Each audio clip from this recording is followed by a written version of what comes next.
Hadis diriwayatkan oleh Imam Al-Baihaqi. Ada malaikat yang diutus oleh Tuhan bertebaran di atas langit, bertebaran di atas bumi. Kerja malaikat ni apa Ustaz? Kerja malaikat ni tidak lain tidak bukan berkunjung ke rumah orang yang berselawat. Kutip selawat tu, bawa jumpa Nabi SAW di Madinah. So malaikat tu akan sampaikan selawat dan salam yang kita ucapkan setiap hari. Sampai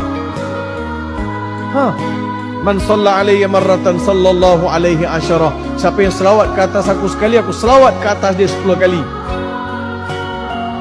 10 kali selawat Allah. Man shalla alayya marratan sallallahu alaihi asyarah.